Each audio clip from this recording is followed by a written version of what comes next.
પવન express news ચેનલમાં આપનું સ્વાગત છે।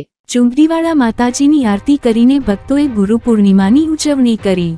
આજે સમગ્ર દેશમાં ગુરુ પૂર્ણિમાનો પર્વ ઉજવાઈ રહ્યો છે, ત્યારે ગુરુ ભક્ત શિષ્યો ગુરુવંદના કરવા ગુરુજીના આશ્રમે જતા હોય છે।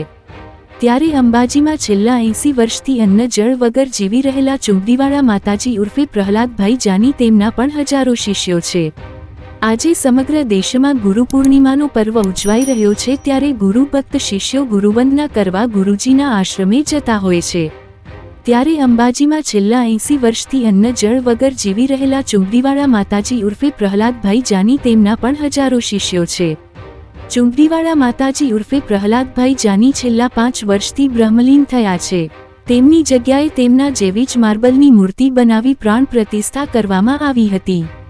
હવે ચુંદડીવાળા માતાજી હયાત ન હોવા છતાં તેમના અનેક શિષ્યો ચુંદડીવાળા માતાજીની મૂર્તિને જ સાક્ષાત્કાર ગુરુમાની આજે પણ મોટી સંખ્યામાં તેમના શિષ્યો આશીર્વાદ લેવા ચુંદડીવાળા માતાજીના આશ્રમે પહોંચ્યા હતા।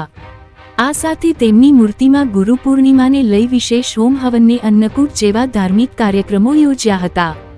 તેમના શિષ્યો તેમની પ્રતિમાને ફૂલહાર પહેરાવી દર્શન કરી ધન્યતા અનુભવી હતી। જે ભક્તો તેમના આશ્રમ પર દર્શન કરવા આવે છે, ચુંદડીવાળા માતાજીને સ્મરણાર્થે તેમના ગુરુભક્તો જણાવી રહ્યા છે કે ચુંદડીવાળા માતાજી શરીરથી અમારી સાથે નહીં, બાકી તેઓ આત્માથી અમારી સાથે જોડાયેલા છે। આ પ્રસંગે તેમની પ્રતિમા આગળ આરતી પણ ઉતારવામાં આવી હતી।